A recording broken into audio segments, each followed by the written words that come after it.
bem-vindo de volta a mais um episódio de Café com História, sua dose de história matinal. Meu nome é Caio e eu estou novamente junto com meus companheiros de debate João Salve, galera. e Vinícius. Bom dia. Bom, hoje a gente tem dois convidados bastante especiais para discutir sobre a Guerra Fria e a gente vai dar um foco nos seus componentes. Vocês gostariam de se apresentar? Claro! Eu sou Duda e trabalho como historiadora. É um prazer. Meu nome é Vitor, sou professor e estou atualmente ensinando História na Unifax. É um prazer estar aqui com vocês hoje. Obrigado por virem. Mas eu vou ser sincero, eu já conheci muitos historiadores, mas eu nunca realmente pesquisei assim sobre a profissão. Você se importa de explicar um pouco pra mim sobre qual é a sua especialização? Tranquilo. Bom, a função de historiador é basicamente pesquisar sobre o passado. Geralmente a partir de uma seleção de documentos, manuscritos, achados arqueológicos, etc. A partir disso, a gente tem que levar em consideração o contexto social da época e relacioná-lo com fatos já conhecidos. O historiador pode lecionar, dirigir serviços de pesquisa, dirigir serviços de documentação e elaborar relatórios. Eu, particularmente, fico mais na parte de dirigir serviços de pesquisa. Ah, entendi. Eu não sabia que podia se dividir essas especializações, mas... E você, Vitor? Gosta de começar da Guerra Fria? Geralmente trata na sala de aula? O que é que mais te interessa nesse assunto? Sim, eu gosto e, como qualquer outra guerra, sua discussão é importante. Mas tenho que admitir que acho essa especialmente interessante, por conta do nível que eles chegaram militarmente sem se atacar diretamente. E também o quanto a tecnologia avançou durante esse período. Que ótimo.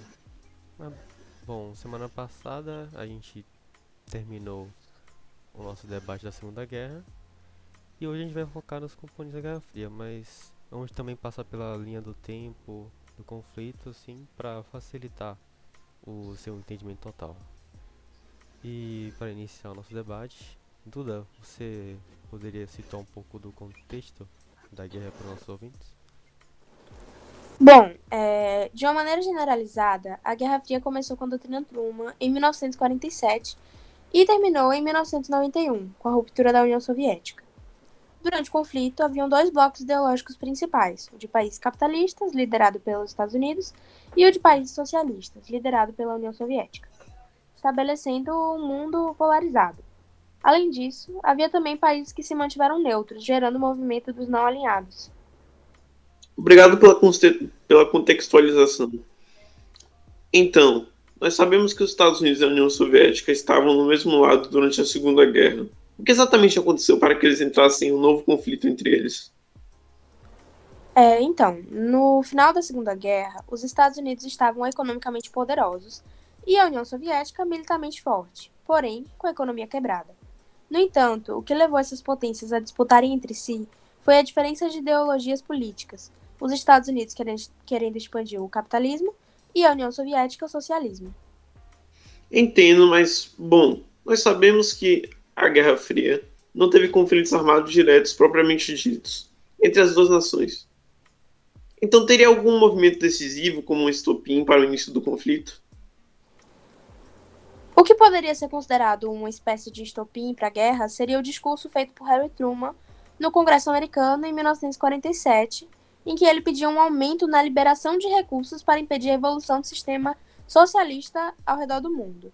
E além disso, por mais que realmente não tenha ocorrido nenhum conflito militar direto, confronto entre elas com certeza não faltou, porque houveram confrontos ideológicos, confrontos políticos, econômicos, de propaganda, de espionagem, etc.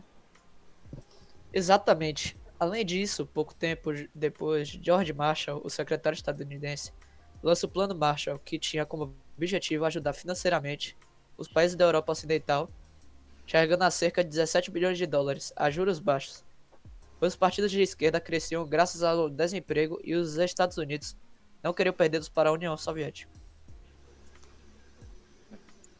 Realmente, eles não queriam perder esse apoio e, além disso, todos os países que aceitaram o Plano Marshall tiveram também que apoiar a doutrina Truman. E foi aí que rolou a Comic Con, né? Foi. A União Soviética cria a Comic Con nesse momento, que serve justamente como resposta ao Plano Marshall. Nela, eles investiram 7 bilhões de dólares para impedir o avanço do capitalismo na Europa comunista. E o que significa essa sigla mesmo? A sigla significa Conselho de Mútua Assistência Econômica. Ah, sim, verdade. E além disso, em oposição das propagandas da doutrina Truman, eles criaram o stalinismo, que eram as propagandas anticapitalistas. Então, a partir da década de 50, especificamente, essa busca por um inimigo era também uma forma de conseguir votos. Diferentemente da União Soviética, os Estados Unidos são uma democracia, onde havia essa preocupação por votos e apoio popular. Então, esse estabelecimento de um inimigo acabava favorecendo uma popularização daqueles supostos guardiões da moral, os chamados guardiões dos valores tradicionais da família cristã de bem.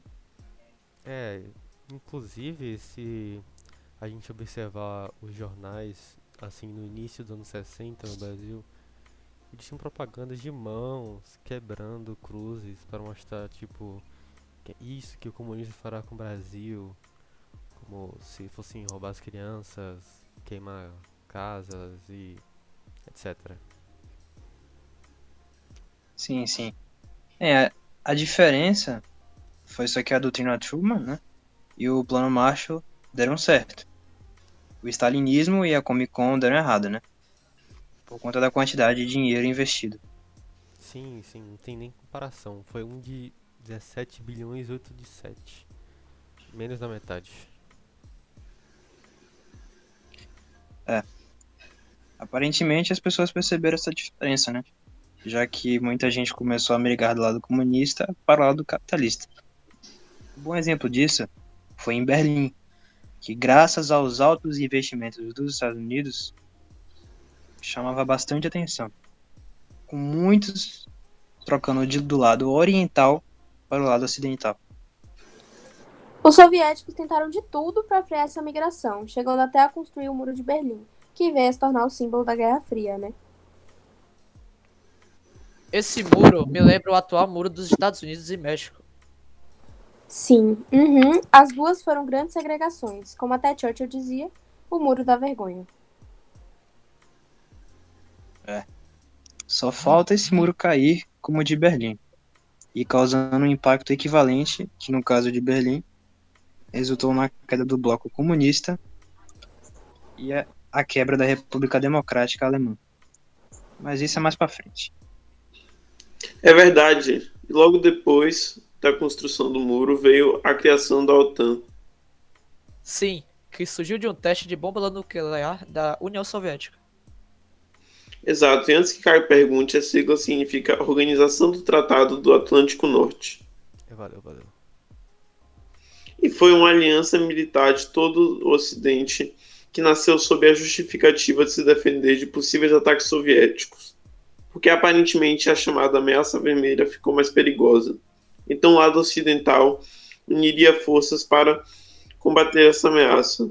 Com essas alianças, os Estados Unidos conseguiram um mercado consumidor maior para sua indústria armamentista. E novamente, contrário a isso, surge o Pacto de Varsóvia. A diferença foi que, enquanto os Estados Unidos enriqueciam vendendo seus armamentos pela OTAN, a União Soviética enfraquecia, pois cedia gratuitamente suas armas para os participantes do Pacto de Varsóvia. Inclusive, a OTAN existe até hoje e o Pacto de Varsóvia não. Aliás, enquanto a gente tava conversando aqui, eu lembrei de um episódio da série Star Trek, não sei se vocês conhecem, que tem um episódio que é bastante interessante, que tava rolando uma discussão entre o Kirk e o Spock, que o Kirk ele quebra a primeira diretriz. E por que ele quebra a primeira diretriz? Ele chega num planeta, aí você tem dois grupos dentro desse planeta, que eles são grupos rivais. Então, eles percebem que os Klingons eles deram armas para uma das metades do planeta. E qual é o discurso do Kirk para o Spock para justificar a ação que ele vai tomar? Ele fornece armas para outra metade, dizendo que eles jamais poderiam permitir que os Klingon exerçam influência sobre um planeta. E que esse planeta, metade da população massacrasse uma outra, então pra isso ele tinha que armar a outra metade da população. Parece uma coisa meio simples, mas quando a gente olha pro mundo dos anos 60, quando a gente olha pro mundo da Guerra Fria, essa era a prática mais comum que era feita. Exatamente, a gente observou isso e talvez observe no futuro situações como essa, como na questão da Coreia, do Vietnã, onde estão bem claras essas influências indiretas. Bem, lembrando, bem interessante esse episódio. Sim, sim, tem um tempo que eu vi e na hora eu fiquei impressionado, tipo, caraca, que é basicamente a Guerra Fria. Verdade, mas voltando aqui, enquanto isso, os soviéticos começaram também a aumentar lentamente seu orçamento militar, que depois de um tempo chegou a se equiparar aos Estados Unidos em tecnologia de guerra, com as tensões de um possível conflito armado altas. Essa disputa entre as duas potências e suas tentativas de mostrar força fizeram com que ambos investissem cada vez mais no desenvolvimento de bombas e armas de destruição em massa.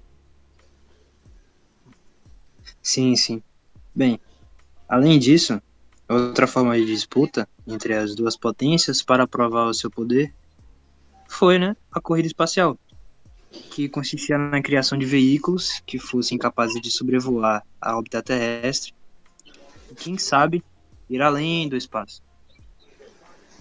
Embora as duas superpotências tivessem o mesmo poder tecnológico e operacional, os primeiros a colocarem satélites em órbita foram os soviéticos, pelo seu programa espacial, que mandou o satélite Sputnik 1.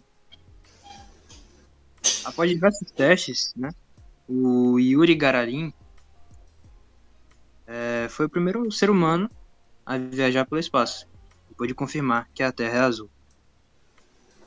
E com a pressão política dos Estados Unidos diante do desempenho russo, eles lançaram o projeto Apollo Moon, anunciado pelo presidente John Kennedy, que tinha como objetivo levar o homem ao solo lunar, e em 1969, esse plano foi bem sucedido. O estadunidense Neil Armstrong foi o primeiro ser humano a pisar na Lua. Sim, sim, é verdade. Daí que vem um fato interessante. A frase, um pequeno passo para o homem, um salto gigantesco para a humanidade. Exatamente. E a gente também tem que lembrar que dois países realizaram, ao longo da Guerra Fria, uma série.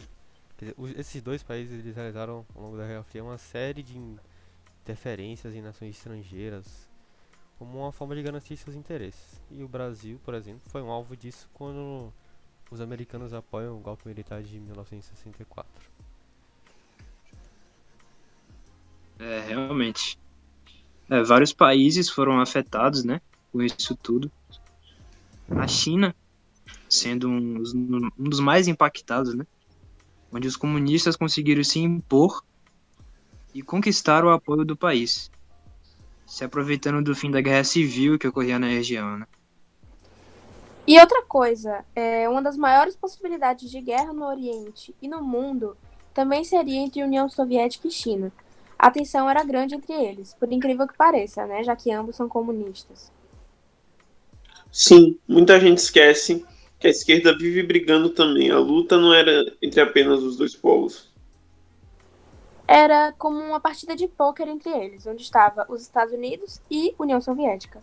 Os dois estavam blefando, e aí quando entrava alguém querendo pedir all-in ou truco, dependendo do jogo que você preferir, né, atrapalhava o esquema deles.